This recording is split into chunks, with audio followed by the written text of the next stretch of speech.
Senhoras e senhores, mais uma vez, boa tarde. Por gentileza, tomem os seus lugares, desliguem os seus aparelhos celulares ou os mantenham em módulo de silêncio. Pedimos às recepcionistas que fechem as portas desse auditório. Passamos, então, ao quinto painel do Seminário Infrações e Sanções nos Serviços Públicos Regulados. O tema deste painel é o Instituto da Reformatio Impejus nos recursos administrativos perante as agências reguladoras e suas consequências. Para presidir esse painel, chamamos o senhor Nelson Neri Júnior, professor titular da Pontifícia Universidade de São Paulo. Vamos recebê-lo, por gentileza. Também irão compor esta mesa os senhores Antônio Domingos Teixeira Bedran, senhor Antônio Domingos Teixeira Bedran, o senhor Luiz Henrique Martins dos Anjos e o senhor Edgar Antônio Lippmann Júnior.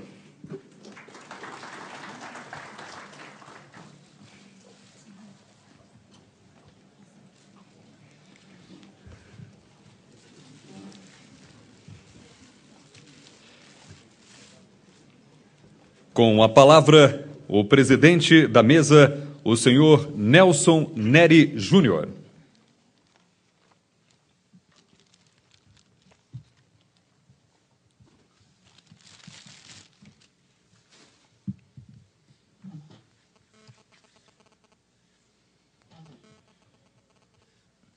Boa tarde a todos.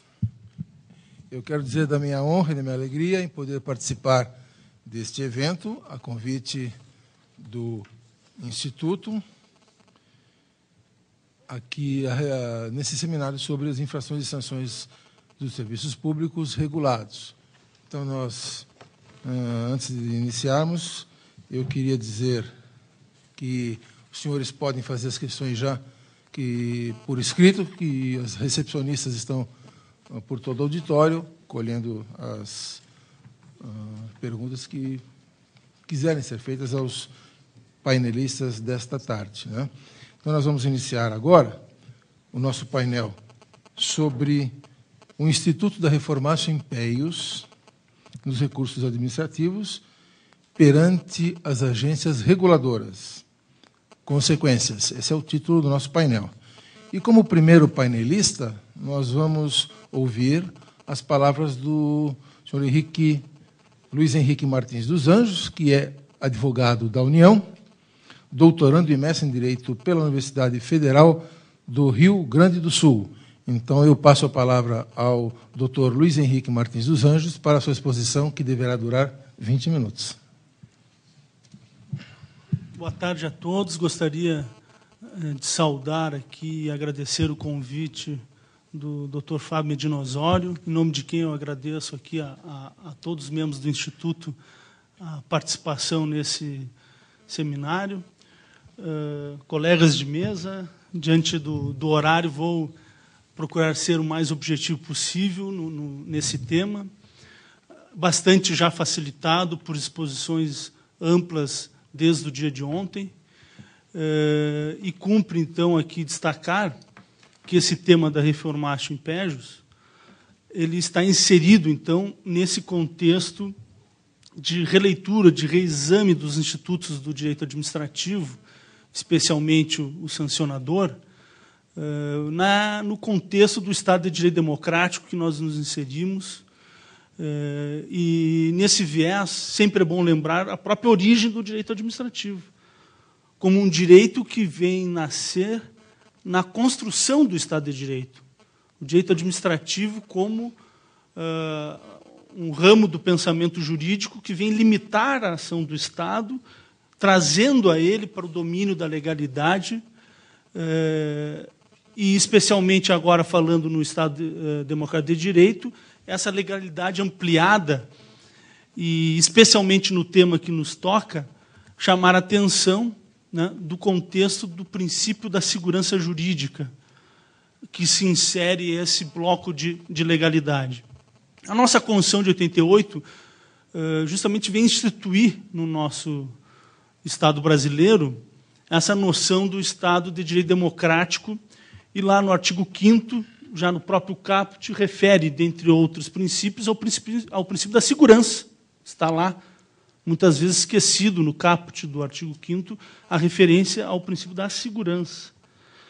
E desdobra-se em vários incisos o artigo 5º da nossa Constituição, e que tem relação com essa noção de segurança, evidentemente, o clássico inciso 36 da garantia, né, da coisa julgada, do direito adquirido, da retroatividade da lei para prejudicar o ato jurídico perfeito.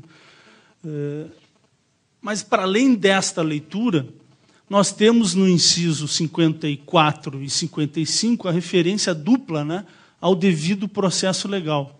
No inciso 54, essa referência ampla do devido processo legal, como uma cláusula geral, referindo ao devido processo legal como garantia a todos os litigantes, sejam judicial ou administrativo. E no inciso 55 da nossa Constituição Federal, no artigo 5º, né, a referência à garantia do processo, aos litigantes do processo administrativo ou judicial, do contraditório e da ampla defesa, com os recursos inerentes a esta ampla defesa. Essa é a expressão, né, a ela inerentes, recursos a ela inerentes à ampla defesa. E essa expressão, então, trata, né, de forma conjunta esse princípio e esse direito fundamental aos litigantes no processo administrativo e processo judicial.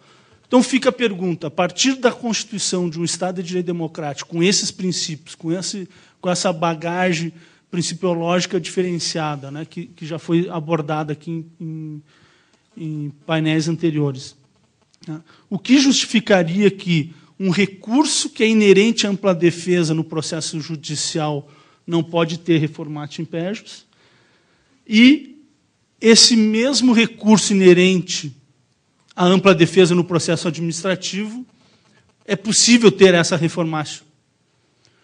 O que justificaria ser isso? O que balizaria isso? O que estaria, né, no outro lado da balança, que para o processo administrativo, seria admissível esse tipo de recurso com essa natureza, que não é admissível no processo judicial. E a doutrina aponta, e alguns precedentes judiciais também apontam, mesmo posterior à Constituição de 88, que a busca da verdade material do processo administrativo, a função fiscalizadora do poder hierárquico, de controle do poder hierárquico, que justificaria essa possibilidade em nome da busca dessa verdade material e da legalidade estrita que estaria vinculada à administração. Toda essa, digamos, abordagem idêntica à que se fez desde o início da construção do Estado de Direito, portanto, uma noção, né, que não é uma construção adequada à principiologia que nós temos de um Estado de Direito democrático. Vejam, a verdade material também existe como princípio no processo penal, e nem por isso é aceito lá a reforma em prejuízo do recorrente. O poder hierárquico, que o poder de fiscalização, de controle da administração não se esgota na necessidade de um agravamento de uma punição numa instância recursal.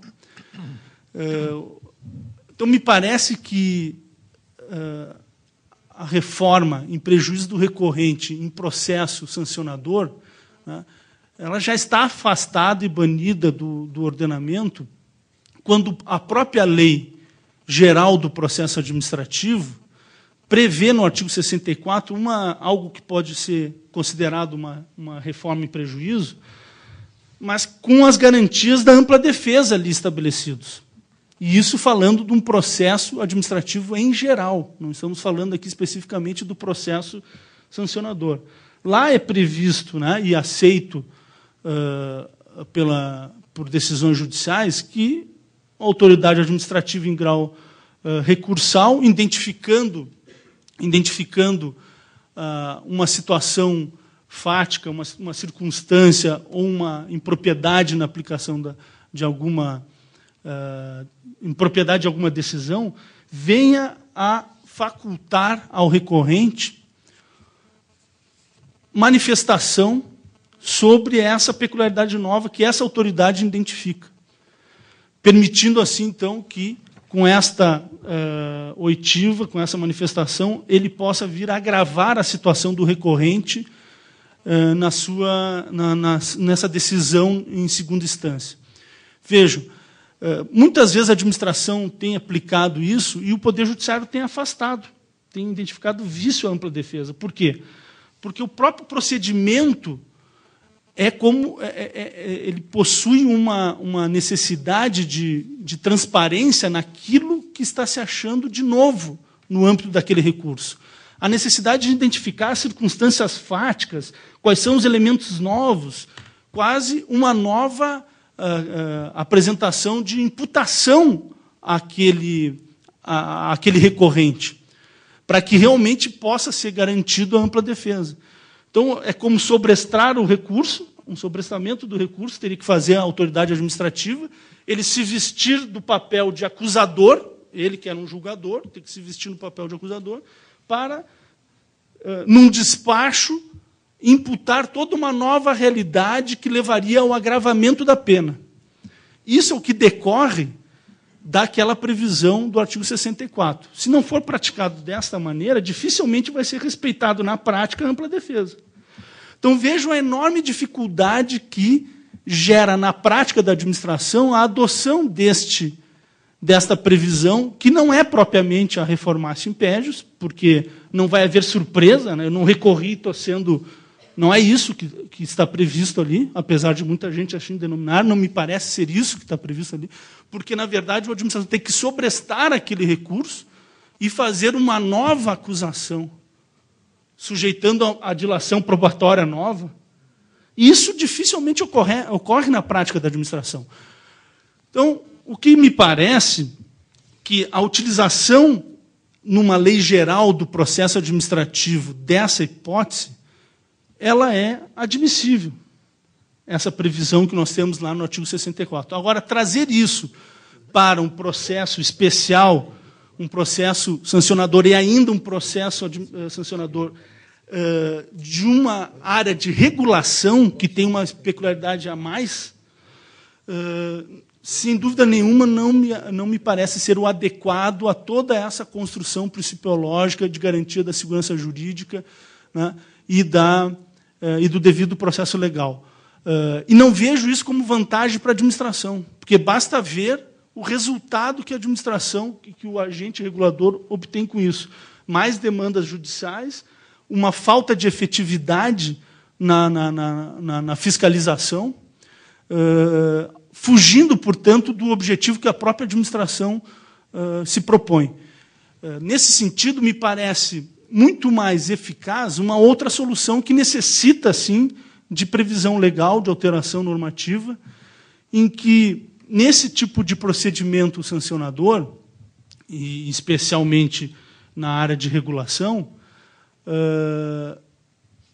a autoridade administrativa de primeira instância que tomou a decisão, ao tomar essa decisão, devesse intimar o órgão da advocacia pública afeta aquela área de atuação. No caso aqui das agências federais, órgãos vinculados à Advocacia Geral da União. E este órgão iria se manifestar no prazo definido lei do interesse recursal ou não.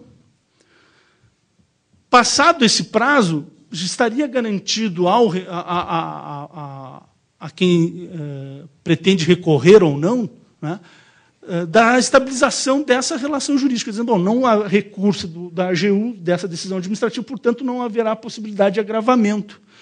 Me parece que essa alternativa supera em muito, né, a essa situação de gerar a autoridade reguladora, esse papel de ter que julgar e ter que também ser acusador no momento recursal. Supera em qualidade, supera em efetividade, trazendo um elemento a mais no controle da administração dos seus atos, das suas decisões. Então, a sugestão que eu tenho como aprimoramento nessa área do processo administrativo sancionador é que essas decisões, né, haja a intimação dos órgãos da Advocacia Geral da União afetos àquela atuação, para que esse se manifeste do interesse ou não de agravamento de alguma decisão que venha a ser proferida. esse pensamento ele se coaduna com uma função que a Advocacia Geral da União já vem desenvolvendo há algum tempo e que foi citado aqui no painel anterior pelo Dr. Ricardo Cuevas, dessa função que a Advocacia Geral da União deve exercer e vem exercendo de conciliar entendimentos antagônicos de órgãos da própria administração. Comentávamos anteriormente aqui justamente de uma situação, de um precedente, muito bem lembrado pelo Dr. Ricardo, da divergência de interpretação quanto à competência do CAD e da ANAC, num determinado conflito de um processo sancionador, em que a ANTAC entendia que, por se tratar de porto, era a competência dele de fazer aquele processo sancionador, e o CAD entendia que ali estava uma questão envolvendo a violação da concorrência, e que era, portanto, o CAD que deveria exercer aquela função sancionadora. A Advocacia Geral da União foi, então, instada a se manifestar para definir, nesse caso, foi definida a competência da ANTAC. Então, ligada a esse papel que deve desempenhar a Advocacia Geral da União também, né, de conciliar interesses conflitantes de órgãos da administração, e que justamente, né, o professor Diogo aqui muito bem já nos ensinou, né, nessa sociedade horizontalizada, nesse Estado horizontalizado, né, nessas relações de plúrimos poderes, cada vez mais está presente esse conflito de entendimentos, de interpretações em órgãos do próprio Estado. E, portanto, é necessário ter, no âmbito administrativo, uma instância que venha pacificar e definir, né, o entendimento da administração, que ainda pode ser sujeito de revisão no âmbito judicial. Nesse sentido é que me parece fundamental que venha a lei estabelecer esse procedimento, dando maior estabilidade para o exercício dessas funções de regulação e do exercício desse processo e do exercício desse poder sancionador. Portanto, eu vejo como fundamental esse regramento no âmbito do exercício das funções da Advocacia Geral da União. Como síntese, nós podemos apresentar aqui, então, sobre essa temática, é lembrar, né, que essa discussão não é nova. O professor, talvez nem todos se atentem tanto à polêmica, né, e em determinadas situações ela se parece que é uma novidade, essa divergência de entendimento.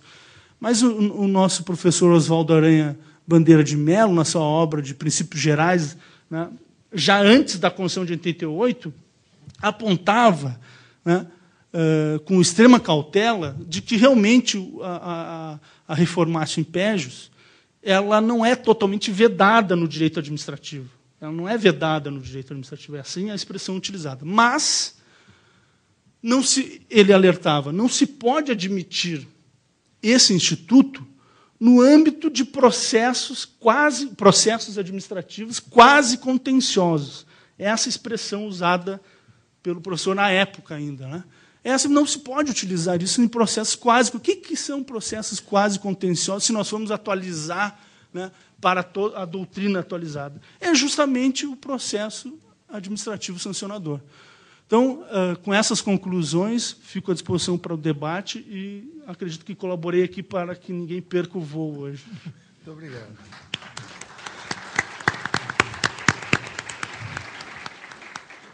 Agradecemos a apresentação do Dr. Luiz Henrique Martins dos Anjos, que não se utilizou do tempo total que lhe foi atribuído para a sua exposição, de modo que a presidência agradece, Dr. Luiz Henrique. E agora nós vamos passar a palavra imediatamente ao Dr. Edgar Antônio Lippmann Júnior, que é desembargador federal do Tribunal Regional Federal da 4ª Região, com sede em Porto Alegre, e que nos falará também por 20 minutos a respeito do mesmo tema. Com a palavra, então, o Dr. Edgar Lippmann. Meu especial afeto a todos os ilustres participantes. Gostaria de agradecer ao convite feito pelo professor Fábio Medina, do Instituto Internacional, e gostaria de tecer algumas rápidas considerações. O tema é palpitante e me apegaria em algumas considerações já apresentadas nos painéis anteriores. O tema, como bem mencionado pelo estimado professor Luiz Henrique, é instigante. Se de um lado nós temos o interesse coletivo, possivelmente conflitando com direitos e garantias individuais, aquele velho conflito entre autoridade estatal com liberdade individual, fundamental para que se chegue a um denominador comum para se examinar a legalidade ou não, a legitimidade ou não dessa possibilidade de reformar-se impérios, é que se observem fundamentalmente um grupo de princípios. Existem os princípios, isso já foi inúmeras vezes salientado, aqueles que justificam essa reformação, a questão da legalidade, que está na Constituição Federal, a indisponibilidade do interesse público, aliás, brilhantemente sustentado pelo professor Celso Antônio Bandeira de Mello, onde está fora da livre disponibilidade do gestor a definição de regras jurídicas. Também o princípio inquisitivo, a oficialidade e a verdade material ou real, e esses seriam os principais princípios que integrariam a tese favorável à sua aplicação. Existem os princípios que são levantados para desmerecê-lo. O princípio do devido processo legal, o princípio do contraditório, direito à informação e à reação, a questão da ampla defesa e também o princípio da segurança jurídica. São aqueles que sustentam a impossibilidade completa de se examinar em segundo grau situação que decorra prejuízo ao recorrente. Examinando a doutrina, eu consegui agrupar rapidamente alguns autores nacionais e internacionais que examinam essa questão. Favoravelmente, o professor Eli Lopes Meirelles tem estudo nesse sentido, o professor Carlos Ari Sanfeld, e entendem, com base na corrente majoritária do direito comparado, aqui amparado no professor Gonzales Pérez, Madrid, Eduardo Garcia Enterria, Augusto Gordilho, no sentido de vedarem peremptoriamente a possibilidade da utilização dessa reformatio impérios. Ocorre que os autores mais atualizados dessa questão do direito administrativo, ora entendem possível a possibilidade dessa reforma, mas com restrições. E aí eu cito o professor Romeu Felipe Bacelares, o professor Sérgio Ferraz, Adilson Dallária, Cássio Scarpinella, Lúcia do Vale Figueiredo. Todavia, há uma peculiaridade que, desse contraste entre essas duas correntes, me parece pertinente se utilizar. Precisamos examinar, acima de tudo, o conteúdo do ato administrativo que se está a ponderar neste procedimento administrativo. Desculpe. O professor Eli Lopes Meirelles, e aí me parece fácil até de se chegar a uma conclusão, ele elenca que existem algumas modalidades de atos administrativos que estariam fora de qualquer cogitação, porque não tem cunho decisório. Seriam os processos de expediente e processos de gestão. Nesses, se exclui toda e qualquer possibilidade de se reconhecer, até porque não há cunho decisório. Nós temos outras modalidades de atos administrativos complexos, por exemplo, outorga, restrição de direito e controle. Esse sim, porque tem potencialidade de causar possível lesividade aos particulares. É possível, entende essa parte da doutrina, que haja a reformatio impérios. Por exemplo, a questão da outorga. A administração confere direito a particulares, em casos específicos, a licença de edificação, licença ambiental, concursos públicos, etc. E tal. Os atos que envolvem restrição de direitos, qual seja, poder de polícia e assim por diante. Os atos administrativos de controle, qual seja, a execução da atividade fiscalizatória do Estado, prestação de contas, tomada de contas, etc., etc.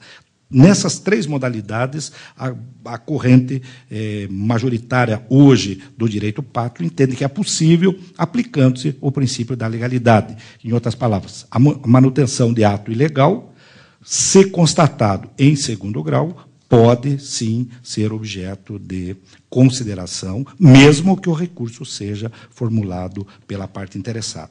A doutrina pacífica, em cima da jurisprudência colacionada, exclui completamente qualquer possibilidade da reforma impégios nos procedimentos administrativos sancionatórios.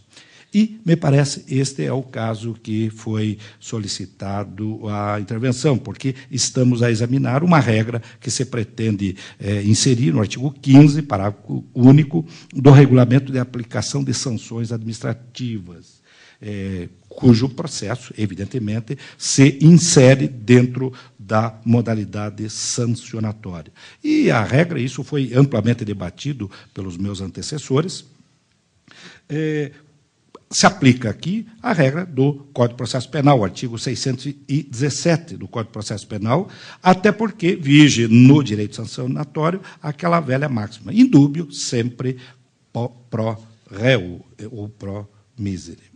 Bem, alguns autores entendem... Não, espera aí, no caso, hoje o direito administrativo evoluiu, onde na relação direta está, ora, a pessoa física, e aí o direito sancionatório vedaria completamente essa reformatio impégios, ou teríamos, como sujeito passivo deste ato, uma pessoa jurídica, que é o caso, eventualmente, das empresas submetidas a essas agências reguladoras.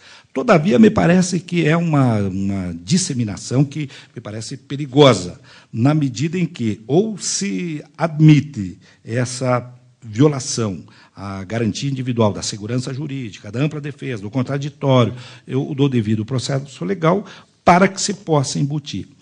E essa rápida explanação que eu fiz tem por fundamento, porque essa regra do artigo 15, parágrafo único, que se pretende inserir no procedimento sancionatório, ele vem da lei geral. Da lei geral é o artigo 64 da 9784, que trata do processo administrativo federal. Então, se embute o gênero para se extrai do gênero a possibilidade de se inserir aqui uma regra particular, e aqui volto a salientar, estamos tipicamente num procedimento administrativo sancionatório. Bem, os senhores poderiam perguntar, não, mas não existe caso concreto onde possa se aplicar essa possível reformatio impégios? Eu vou trazer um caso lá do Rio Grande do Sul. Houve uma autuação da Companhia Estadual de Energia Elétrica, a CE, contra um cidadão. Houve uma inspeção na sua unidade habitacional e foi constatado que o cidadão tinha violado o lacre. Com isso, essa companhia estadual fez o termo de ocorrência de irregularidade e impôs uma penalidade com base no artigo 72, inciso 4º, a linha B da resolução ANEEL, cujo importe chegou a R$ 513, isso na época. Bem, dessa decisão, o consumidor apresentou um recurso, uma reclamação perante a agência estadual lá do nosso Rio Grande do Sul, alegando que havia desproporcionalidade nessa cobrança. Bem, examinando o recurso, a agência acolheu em parte a insurgência e excluiu a incidência do custo administrativo adicional, que é de 30%, que foi imposto. Então, excluiu essa parte. Deste tópico desfavorável, a agência, portanto, manteve a parte com relação à autuação pelo lacre e, todavia, excluiu esse adicional do custo administrativo. Bem, quanto a essa parte que ele foi desfavorável, a agência estadual recorreu à Agência Nacional de Energia Elétrica.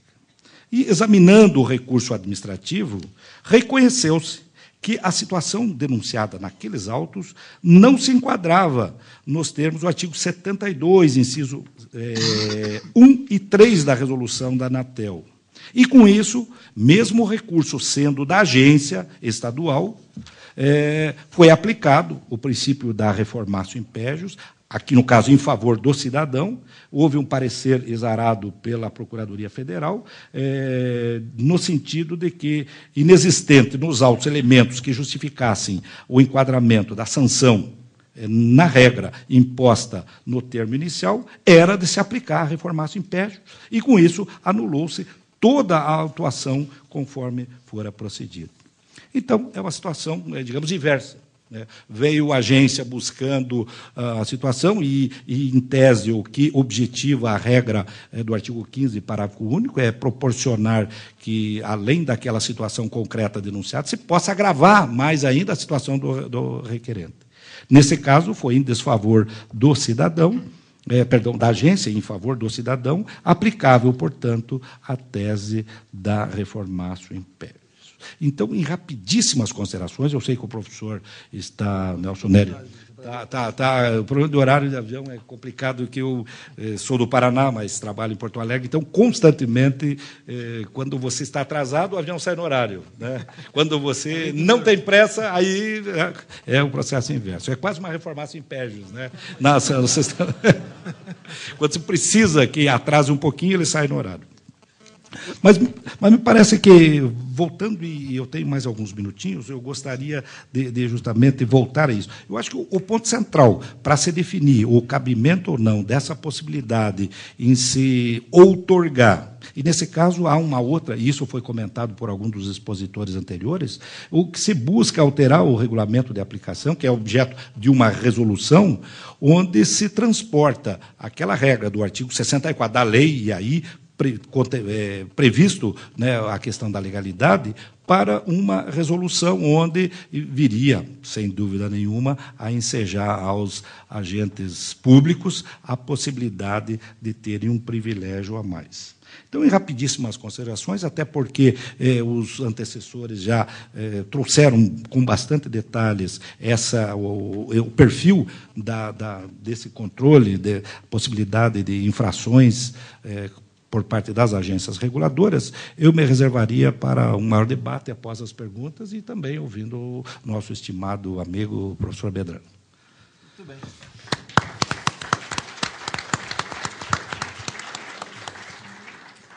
Então, nós agradecemos a exposição feita com muita precisão, com riqueza de detalhes, pelo desembargador federal Edgar Antônio Lippmann Júnior. E agora nós vamos passar a palavra ao doutor Antônio Domingos Teixeira Bedran, que é conselheiro da Anatel e mestrando em Direito Administrativo pela Fundação Dom Cabral, que também terá 20 minutos para a sua exposição. Doutor Bedran, por favor, com a palavra. Muito obrigado, ilustre presidente da mesa, professor Nelson Nery Júnior, estimado professor Luiz Henrique Martins dos Anjos, da Advocacia Geral da União, estimado amigo desembargador Edgar Lippmann, da 4ª Região, com sede em Porto Alegre, que as minhas primeiras palavras sejam de agradecimento à organização do evento, propiciando que a Anatel que pudesse comparecer, por meu intermédio, para debatermos, como têm sido os debates em alto nível, determinadas questões a envolver a relação das agências reguladoras, não só entre os seus entes regulados, que são os concessionários e prestadores de serviços de telecomunicações em geral, como também, e principalmente, os usuários. Do ponto de vista da explanação teórica e também no plano concreto jurisprudencial, o tema que nos reúne hoje, o Instituto da Reformácio Impérios e suas consequências, ele foi, por demais, examinado com a proficiência de sempre. Eu me permito também rápidas pinceladas, uma vez que até foi citada aí a proposta de regulamento de sanções que a agência publicou para consulta pública e recebeu comentários dos mais variados, inclusive um excelente parecer de Lava do estimado mestre Hugo de Figueiredo, para falar sobre 2 momentos das telecomunicações no Brasil, que é a área de que me ocupo, e só poderia falar sobre isso porque conheço um pouco da matéria.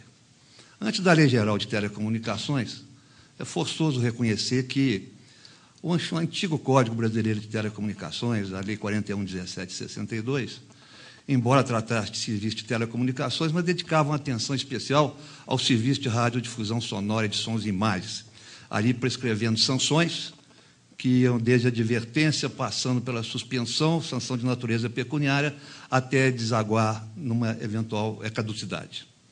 A Lei Geral de Telecomunicações impôs uma nova ordem no nosso ordenamento jurídico e trouxe algumas inovações essas que, segundo o estimado mestre Carlos Ari Sundfeld, foram até de uma ousadia mais responsável e a ensejar os mais calorosos debates sobre determinados temas de que ela se ocupou e tratou. Com o desenvolvimento das telecomunicações, hoje nós temos cerca de quase 130 milhões de celulares, 40 milhões de acessos fixos, 6 milhões de televisão por assinatura, fora centenas e centenas de outorgas que são feitas a prestadores de serviço de interesse restrito, como móvel marítimo, móvel aeronáutico e tudo mais. Isso tudo representa, como contrapartida, um plexo de obrigações que são impostas aos prestadores de serviço, em maior ou menor grau, e que eventual descumprimento das obrigações que são impostas desaguam efetivamente num processo administrativo de natureza sancionatória ou não. E depois eu explico por quê. Quando a Procuradoria-Geral da Agência, que eu tive o prazer de ser procurador-geral, lançou as bases para um debate sobre o Instituto da Reformácia Impérios, que eu me permito tratar como agravamento da sanção, seguindo o parágrafo 1 do artigo 64 da Lei 9784 de 99, a Lei do Processo Administrativo, causou-me preocupação, porque até então eu estava com os olhos postos muito mais na processualística civil e penal, e no processo administrativo disciplinar também, do que em sede de poder sancionatório administrativo, que era de que cuida o nosso processo interno. Mas, aos poucos, eu fui me convencendo dessa possibilidade, mas também com os olhos postos na Constituição, desde que levado em conta as garantias constitucionais, do devido processo legal, da ampla defesa, e também examinando alguns outros princípios que são imanentes à nossa atividade regulatória, razoabilidade e proporcionalidade. Poucos processos, evidentemente, desafiaram que a gente pudesse fazer com que o agravamento da sanção pudesse incidir sobre determinada prestação de serviço, sobre determinado prestador de serviço de telecomunicações. Foram casos raros. E quais foram os fundamentos que levaram o Conselho Diretor da agência a assim proceder? Ainda na minha época como procurador-geral, e o Conselho respaldado por um parecer nosso. Foi que a verdade material aflorava evidentemente. Igualmente, o interesse público estaria presente. E o Conselho Diretor chegou a perceber que, em alguns casos, havia até enquadramento indevido da infração, ora tipificada como de natureza leve, e o Conselho entendia que era de natureza média, ora tipificada como de natureza média, e o Conselho entendia como de natureza grave. Em razão disso, e assim decidindo, não é o Conselho que aplica a sanção, o procedimento adotado na agência é a devolução do processo à área competente para que, em processo apenso, notifique o prestador de serviço para, querendo, no prazo de 10 dias, produzir alegações finais e, ainda querendo, requerer as provas que lhe parecessem pertinentes, né, estipulando a sua finalidade ou especificando a sua finalidade. Esse tem sido o procedimento adotado na Anatel para aplicação de forma parcimoniosa do agravamento da sanção. De outro lado, convém lembrar também, e quando eu disse que eu me referia que o processo poderia ser sancionatório ou não, que há carradas de decisões da agência no sentido inverso, se podemos dizer, da reformar-se em mérito, da reformar para melhor, que é convertendo a sanção de pecuniária em advertência, outras vezes, embora lançada a advertência pela área condutora da regular instrução do processo, decidindo pelo seu arquivamento. Esse tem sido o procedimento. E eu já sabia, nós sabíamos, que essa questão já vem de algum tempo sendo debatida na doutrina e na jurisprudência, e por conta de lançarmos a consulta pública uma nova proposta de regulamento de sanções, de que eu sou o relator, mas eu tenho algumas preocupações, eu próprio tenho essas preocupações e vou lançá-las quando no momento próprio, até fruto das contribuições que nos foram ofertadas, de exteriorizar o meu pensamento e acolhendo até mesmo algumas das propostas que visam enriquecer o nosso regulamento de sanções, malgrado efetivamente a posição de ilustres pensadores do direito brasileiro, de que a agência não teria competência para baixar o seu regulamento de sanções. Nós temos assistido debates também em torno do chamado poder sancionatório e até do poder regulador que se nos imputam.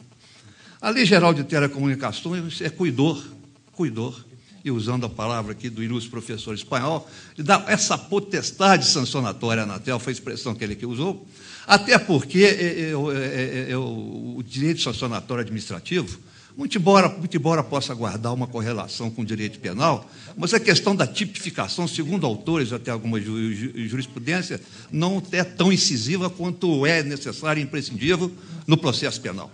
Há uma boa margem de discricionariedade ao administrador da coisa pública, no plano do direito administrativo, para variar o seu poder sancionatório, dentro dos limites, evidentemente, da lei, sempre a lei. Então, a Anatel tem, por força de delegação legislativa, de impor sanções, de elaborar os seus regulamentos, sempre com os olhos postos na Constituição e na lei, mas respeitadas as opiniões que divergem desse meu pensamento. Bom, em linhas gerais, o Instituto da Reformácia Império, que eu repito, eu prefiro falar do agravamento, ele tem sido utilizado de forma parcimoniosa. E quando o ilustre professor Luiz Henrique Martins falou da participação da Advocacia Geral da União para dirimir conflitos entre os órgãos da administração, antes que a matéria vá ao Poder Judiciário, eu concordo, porque tem agora a Câmara de Mediação, de Arbitragem, e isso. E alguém pode falar, não, Bedrão, o que aconteceu foi o seguinte, você está esquecendo que houve uma desestatização, e são agora empresas genuinamente privadas que prestam e executam serviços de telecomunicações? Sim, mas a minha modesta vida, essas empresas, muito embora privadas, elas não se despiram da condição de agente delegado do poder público. Tá? Até para efeito de responsabilização objetiva, a que alude o parágrafo 6º do artigo 37 da Constituição. Eu tenho esse pensamento, que eu já vi até exposto em decisões dos tribunais, e permeado de doutrina. Pois bem, o agravamento da sanção em sede de direito administrativo, e particularmente no proceder da agência reguladora, ele respeita, não procura respeitar, não, respeita a garantia do devido processo legal, da ampla defesa, os princípios da racionalidade, os princípios da proporcionalidade, a fim de que não haja frustração ou exercício desse direito, e não se prive o particular de, em alegações finais, tentar demonstrar o equívoco da decisão recorrida ou da decisão atacada. Isso tem sido feito até porque a Procuradoria-Geral em exercício da Anatel hoje é composta exclusivamente de procuradores, muito embora tenha uma assessoria técnica especializada, que diz ao pessoal que não é procurador, mas é especialista em regulação de telecomunicações, que tem contribuído para o aperfeiçoamento do exercício dos procuradores, mas, acima de tudo, todos são unânimes em afirmar que o Instituto do Agravamento da Reformácia Império, como queiram nominar, é perfeitamente possível de ser manejado com os contornos e as providências acautelatórias que a matéria requer. Como os meus antecessores já examinaram a matéria a mais não poder, me restaria fazer algumas considerações sobre esse poder sancionatório, imanente à atividade reguladora das agências, especialmente a Agência Nacional de Telecomunicações, e me coloco à disposição para qualquer pergunta que elija do debate. Muito obrigado pela atenção.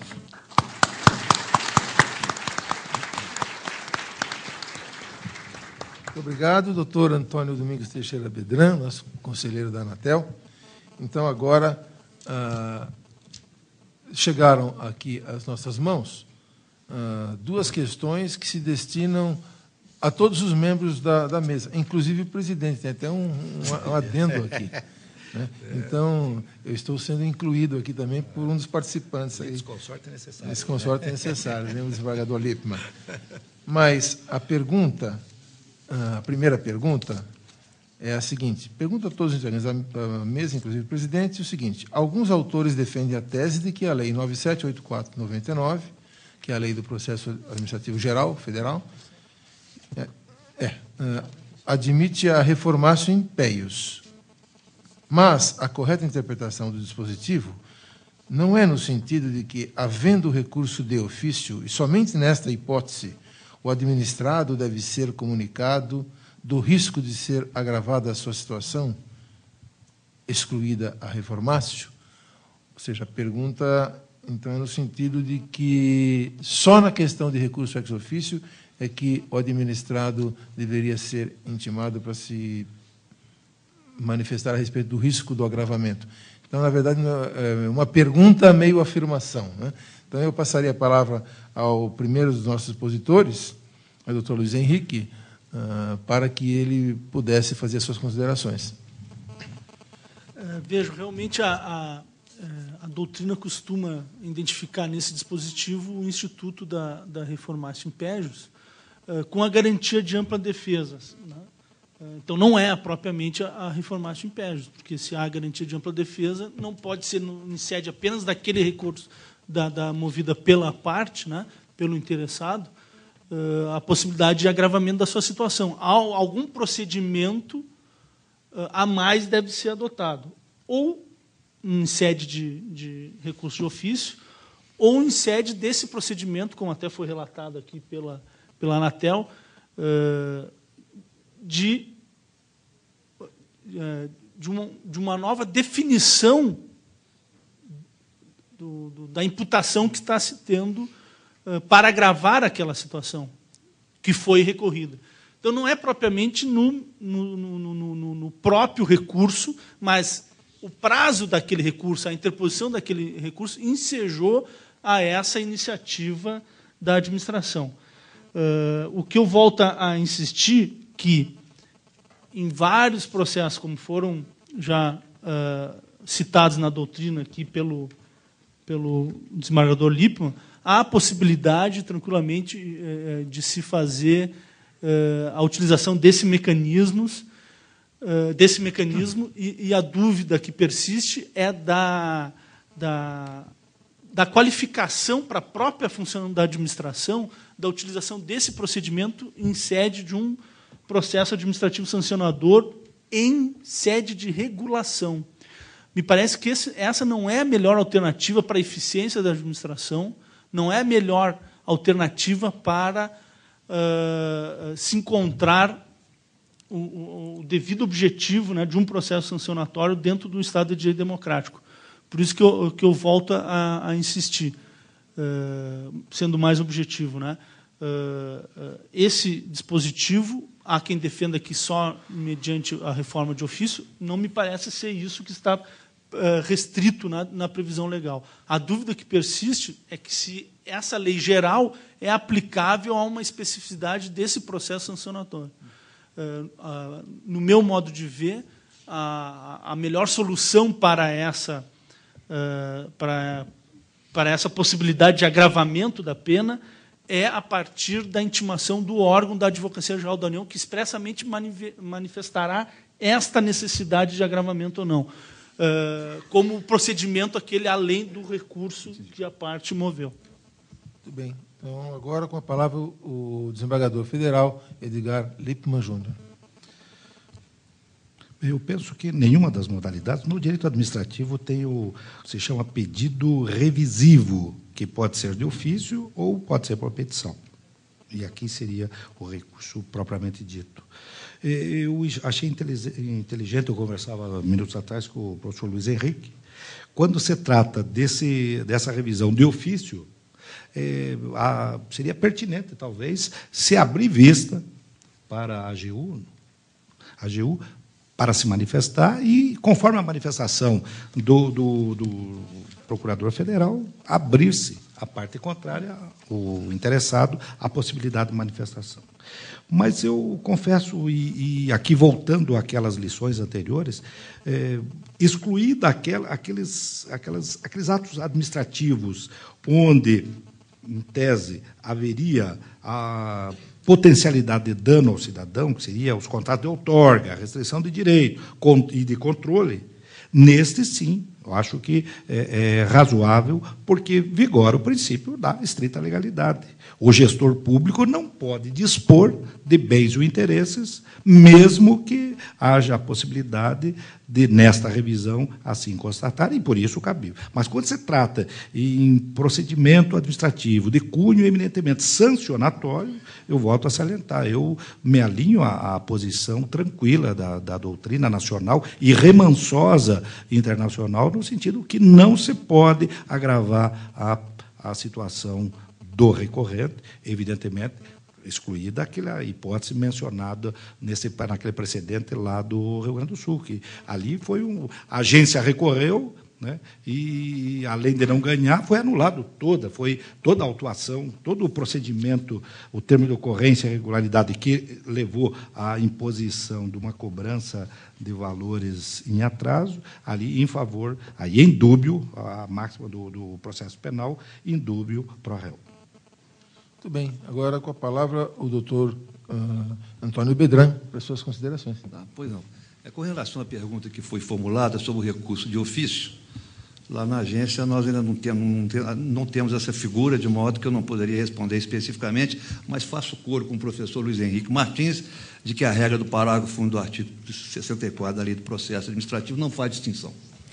E quanto à questão em que o ilustre professor Luiz Henrique retoma, de que a matéria seria melhor conduzida se fosse levada ao crivo da Advocacia Geral da União, é bom esclarecer, o professor sabe disso, que hoje as agências reguladoras, a exceção feita à Procuradoria do Banco Central, elas fazem parte da Procuradoria Geral Federal, da Advocacia Geral da União, por força da Lei 10.480, de 2 de julho de 2002, se não me falha a memória. Né? E, portanto, é um órgão da AGU em exercício na Anatel.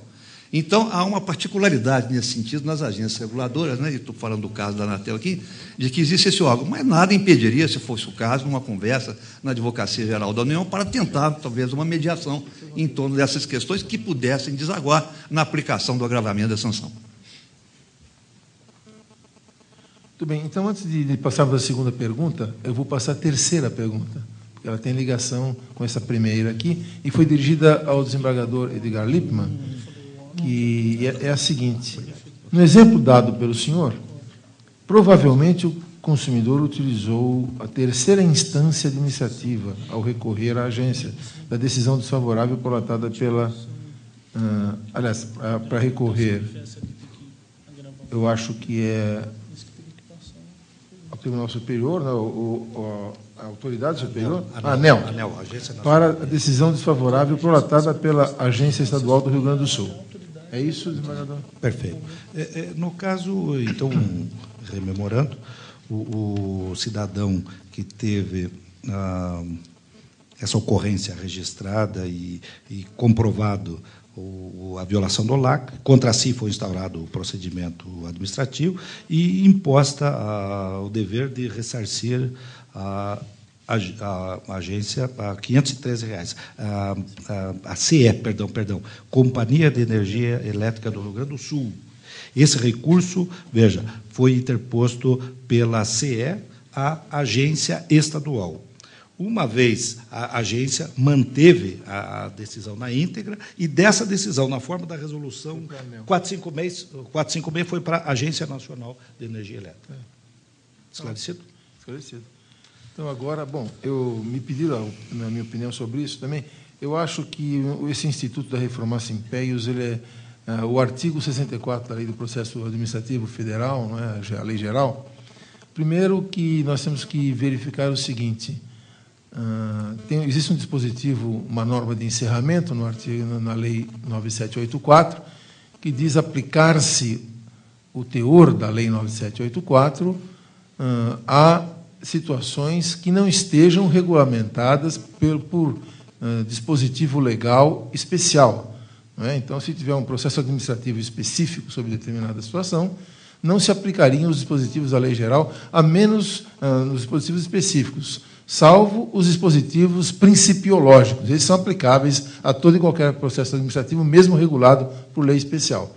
Então, aqui, eu gostaria de fazer uma consideração de natureza, digamos, sistemática, porque acho que o artigo 2º da Lei 9784, que trata dos princípios do processo administrativo,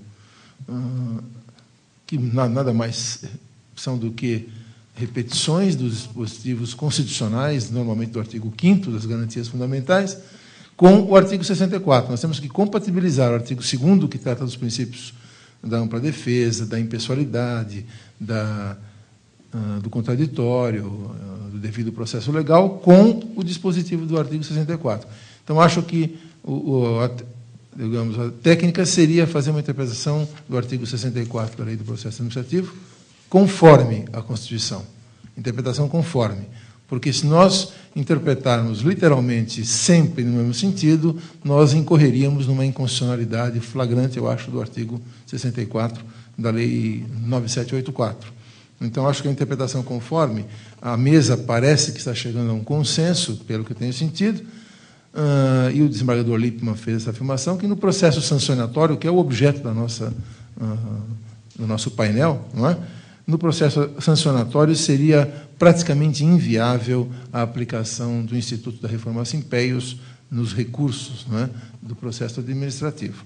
E acho que essa disposição parece encontrar eco dentro do sistema do direito constitucional brasileiro. A segunda questão, ela é um pouco mais polêmica.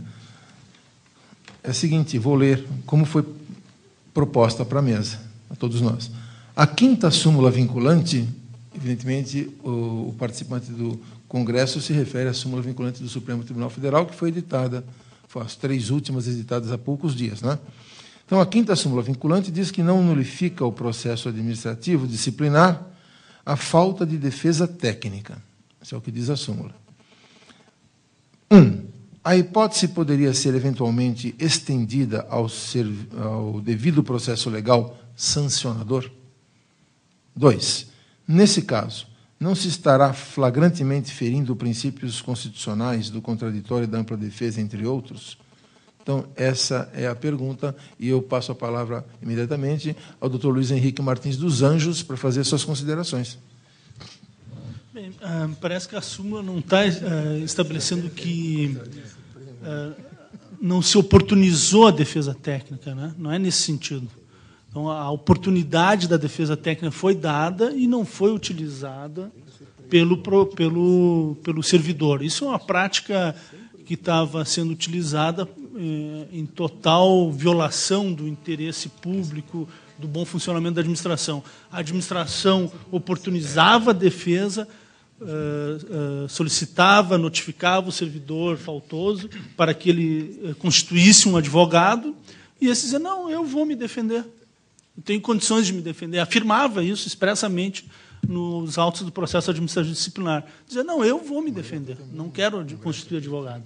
Aí, ao final, alegava que foi violada a ampla defesa porque não houve a presença de um advogado. Então, a administração teria que arcar com o ônus de ainda pagar um advogado para atuar contra a vontade do servidor, do indiciado no processo administrativo. Então, digamos assim, esse é o elemento fático que tem por trás dessa súmula, e que é muito específico, né, dessa realidade em que é dada a oportunidade ao servidor, né, que está sendo indiciado num processo administrativo disciplinar, de ele constituir um advogado, ele não o constitui, e depois quer utilizar aí, numa verdadeira má-fé e abuso do direito, no meu modo de ver, né, dos princípios garantistas que o Estado Democrático de Direito constituiu, que a civilização vem construir, e queira se utilizar, né, uma verdadeira chicana num processo administrativo de aí, lá depois, no término do processo administrativo, dizer, não, agora eu voltei atrás, eu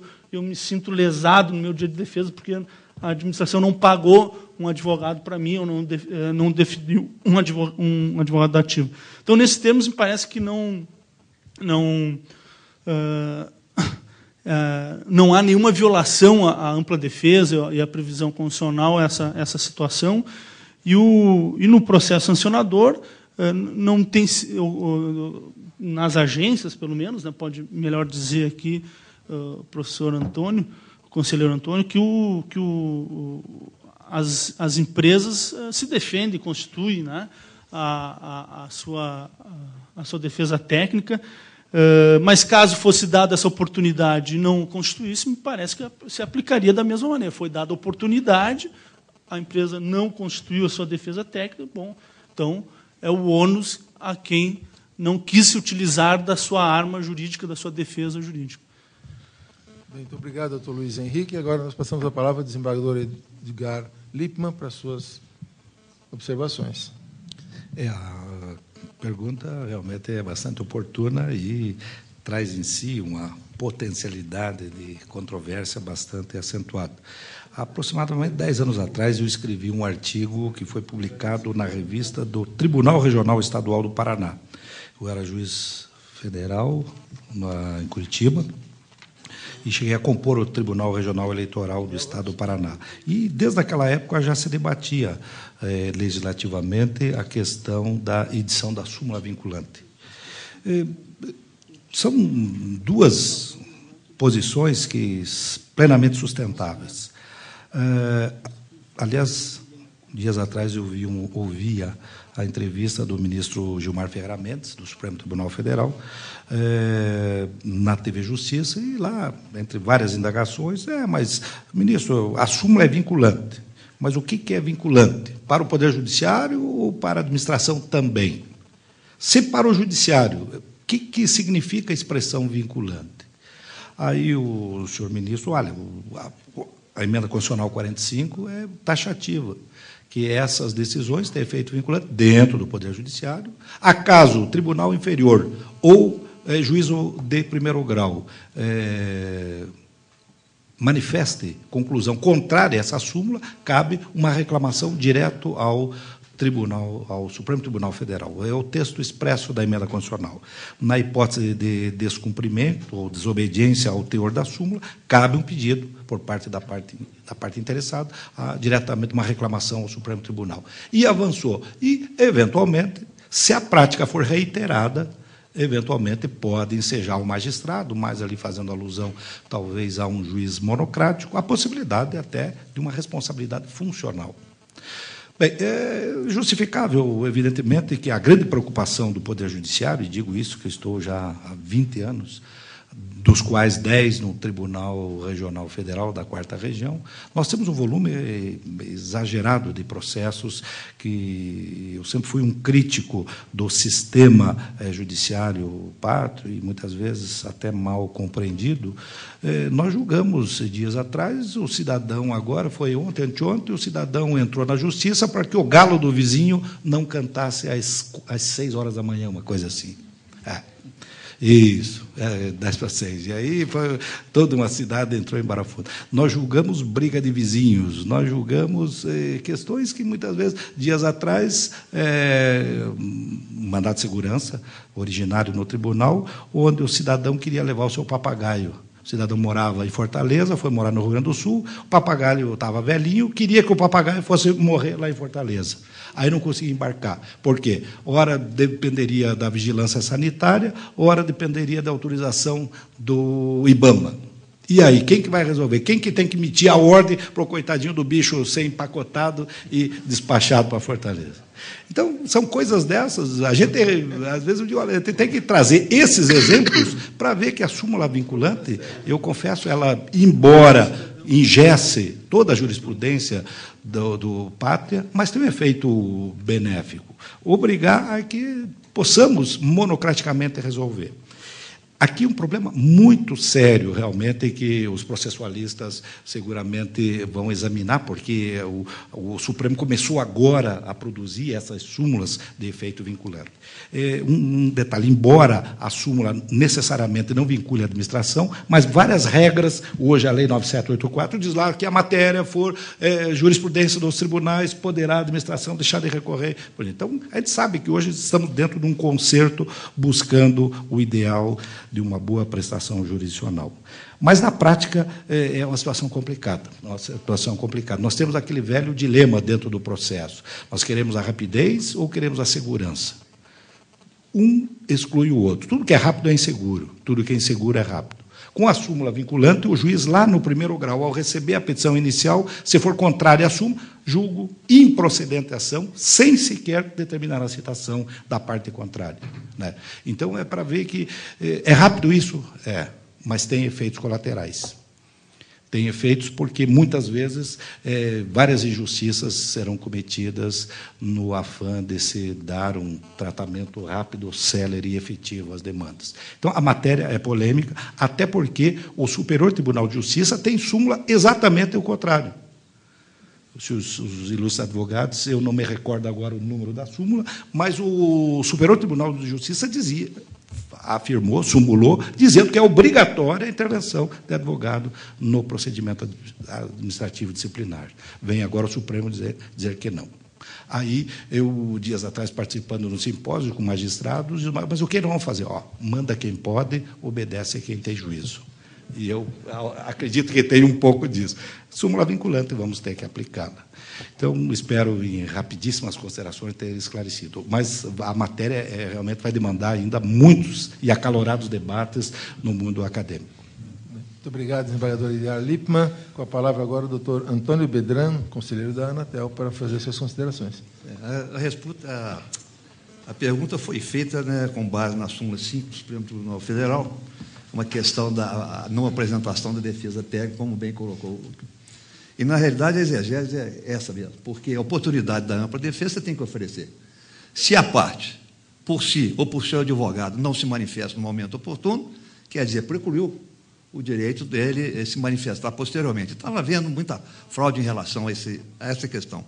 E sobre ainda a questão da súmula, como ventilada aí pelo eminente desembargador Lippmann, recentemente houve uma alteração no Código de Processo Civil em processos a serem julgados pelo Superior Tribunal de Justiça, avigorado no prazo de 90 dias, se não me engano, não li ali como todo isso, avigorado no prazo de 90 dias, e que certamente vai simplificar aí muito o trabalho lá no Superior Tribunal de Justiça. Obrigado. Muito bem. Bem, eu, então, falando por último, para encerrar nosso painel, eu tenho uma opinião um pouco diferente daquela que tem sido emitida aqui na mesa a respeito de súmula vinculante. Primeiro, acho que súmula vinculante ela não pode acontecer. Infelizmente, a emenda 45 inseriu no nosso sistema a súmula vinculante. Nós não observamos a lição constitucional dada por Portugal, que há tempos atrás declarou a inconstitucionalidade do artigo 2º do Código Civil, que previa os assentos, que é, digamos, o avô da nossa súmula vinculante. Nós, nesse particular, não seguimos o bom direito e incluímos no nosso sistema a súmula vinculante. Bom, tem caráter geral a súmula vinculante, portanto, ela é assemelhada a uma norma abstrata de caráter geral, que é a lei. Então, no meu modo de ver, súmula vinculante também é passível de controle de constitucionalidade. Não sei se alguém tem falado isso, mas eu acho perfeitamente possível dentro do nosso sistema. Se é possível ao juiz controlar a constitucionalidade, no caso concreto, né, controle difuso da constitucionalidade, de lei aprovada pelo Congresso Nacional, de lei complementar à Constituição, aprovada pelo Congresso Nacional, por que ele não poderia controlar a constitucionalidade de uma outra norma abstrata geral emitida pelo Poder Judiciário, que é a súmula vinculante? Acho perfeitamente possível, né? Bom, esse é um outro ponto. Terceiro ponto, o Supremo Tribunal Federal emitiu 2 súmulas sobre o princípio do contraditório. Uma delas dizendo que se aplica o princípio do contraditório ao processo administrativo do Tribunal de Contas, vírgula, salvo em se tratando de questão de aposentadoria, etc., previdenciária. Bom, a hermenêutica constitucional universal diz que se interpretam os direitos e garantias fundamentais, entendamos aqui o princípio do contraditório, está no artigo 555, de maneira ampliativa. Então, é interpretatio ad ampliandum das garantias constitucionais. Não se pode restringir a interpretação de garantia fundamental. É a contramão do direito constitucional do mundo. Foi editada uma súmula do Supremo em sentido contrário a tudo aquilo que se aprende na escola em matéria de direito constitucional. Essa segunda súmula, que vem a dizer sobre a não nulificação do processo administrativo se não tiver havido sancionador. O importante é isso, é um processo administrativo disciplinar. Não é qualquer processo administrativo. Né? No processo administrativo disciplinar, se faz uma súmula para não se nulificar esse processo se não tiver havido defesa técnica. Eu não gosto muito da expressão usada pelo James Goldschmidt, na Alemanha. Ele tem um livro fantástico, muito importante, mas o nome desse livro é Direito Administrativo Penal, ou Direito Penal Administrativo. Então, já foi superada essa expressão direito penal administrativo, porque é muito forte, e o direito administrativo quis ganhar a sua autonomia relativamente ao direito penal. Né? Então, se aperfeiçoando a terminologia, se chama hoje de direito administrativo sancionador ou disciplinar, etc. Né? Sancionador lato sensu e o disciplinar fazendo parte dele. Mas, de qualquer forma, eu quis dar essa expressão do James Goldschmidt para vocês perceberem que se aproxima muito do processo penal o processo administrativo sancionador. Não é? Principalmente quando está em jogo, digamos, direitos fundamentais do servidor público, por exemplo, que é a questão do processo disciplinar. Então, por isso é que, mesmo no processo penal, a questão de dar oportunidade de defesa, ela é relativa, ela não é absoluta. Porque no processo penal, mesmo o réu tendo defesa, advogado constituído, que ele paga honorários para o advogado, se o advogado não estiver fazendo um serviço adequado, diz o Código de Processo Penal que o juiz pode declarar o réu indefeso e nomear-lhe outro advogado. Para vocês terem uma noção da gravidade que é a falta de defesa técnica num processo disciplinar ou um processo, aspas, penal, um processo sancionador. Não é? De modo que eu vejo com muita preocupação essa súmula do Supremo, que parece ter sido casuística. Como temos centenas de processos administrativos paralisados, sobrestados, aguardando um posicionamento do Supremo, então vamos fazer uma súmula aqui para não nulificar, porque isso terá um grande prejuízo para a administração, um caos administrativo, se tivermos que reintegrar funcionários e coisas do gênero, vai causar um grande transtorno na nossa administração pública como um todo. Então, baixemos uma súmula para dizer que tudo isso é válido, legitimamos tudo isso, e quem sabe daqui 2, 3, 4 anos, revemos essa posição e revogamos essa súmula, que me parece um absurdo, a súmula 5 do Supremo Tribunal Federal. Então, eu vejo com outra ideia essa questão de você não dar defesa técnica num processo administrativo disciplinar. Importante aqui eu salientar também que aqui o Brasil está passando por um momento bastante difícil. Nós temos previsão no artigo 1º de que o Brasil é uma república federativa e que tem como fundamento o Estado Democrático de Direito. Então, eu gostaria de chamar a colação aqui o ensinamento, para mim, o maior constitucionalista vivo da atualidade, que é o professor Peter Heberle, da Alemanha, que tem uma visão completamente diferente dessa que temos enquadrado aqui no nosso direito constitucional. Ele trabalha com a ideia de Estado constitucional, Verfassungsstaat, e não de Estado democrático de direito. O Estado constitucional seria o nosso Estado democrático de direito, mas com uma outra visão. Então, o Peter Haberle diz, não é possível você dar preeminência a outros direitos que não às garantias fundamentais do cidadão. Então, o artigo 5º, ele estabelece um rol de garantias fundamentais, que na Europa muitas constituições não têm esse rol. Se discute muito nas cortes constitucionais europeias a respeito da criação pela Corte Constitucional de direitos fundamentais. Até isso acontece. Então, se extrai ali do preâmbulo da Constituição Francesa, de alguns artigos, direitos fundamentais, porque eles não têm um rol como nós temos aqui no artigo 5º. Então, nós, com direito positivo constitucional, não temos, digamos, a grandeza de interpretarmos e darmos efetividade a esses direitos fundamentais previstos no rol do artigo 5º da Constituição.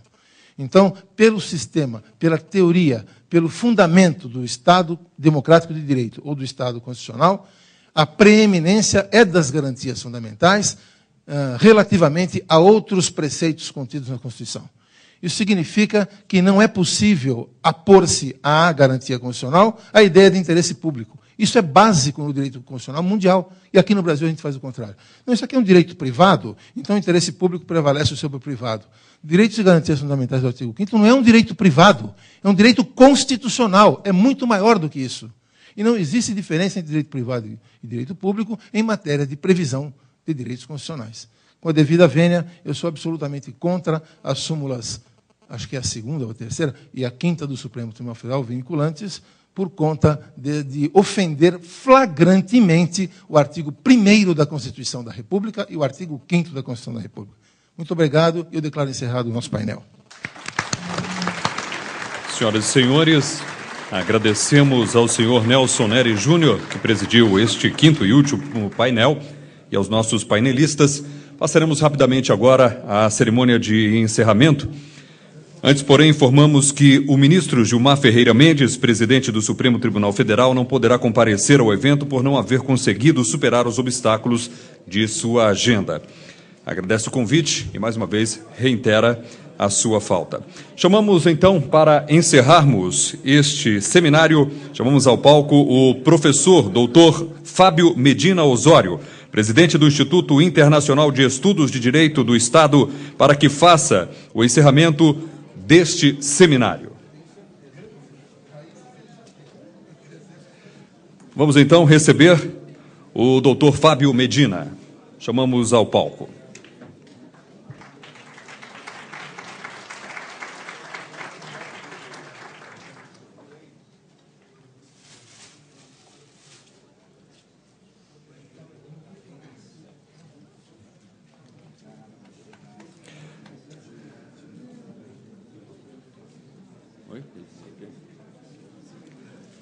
Portanto, passamos a palavra, então, ao professor doutor Fábio Medina, presidente do Instituto Internacional de Estudos de Direito do Estado.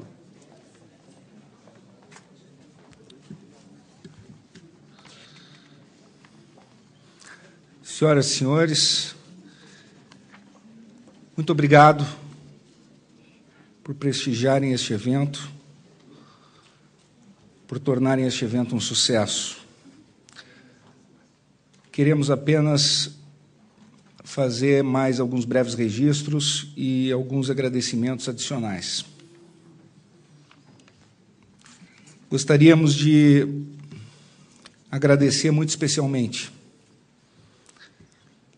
na figura do presidente da Federação Brasileira de Telecomunicações, o senhor Luiz Alberto Garcia, pessoa na qual entendemos que se encontram representados todos os patrocinadores deste evento, a confiança que depositaram no Instituto Internacional de Estudos de Direito do Estado para realizar o projeto intelectual que levamos a cabo e que congrega interesses tão elevados da sociedade brasileira, da sociedade do conhecimento e da informação. Gostaríamos de agradecer na pessoa do professor Ney Prado, que representa a Academia Internacional de Direito e Economia e que aqui representa todos os apoiadores deste evento, que congrega figuras tão ilustres como o presidente do Supremo Tribunal Federal, Gilmar Ferreira Mendes, professor Diogo de Figueiredo Moreira Neto, Ives Gandra da Silva Martins. É uma academia de letras da economia e do direito, efetivamente, da sociedade brasileira, e que honra um instituto com a sua parceria. E o professor Ney Prado, assim como o professor Diogo de Figueiredo Moreira Neto, ambos me honram com a sua amizade. E eu quero registrar o meu agradecimento por isso. Mas também quero registrar de público o agradecimento ao embaixador Ronaldo Mota Sardenberg, presidente da Anatel,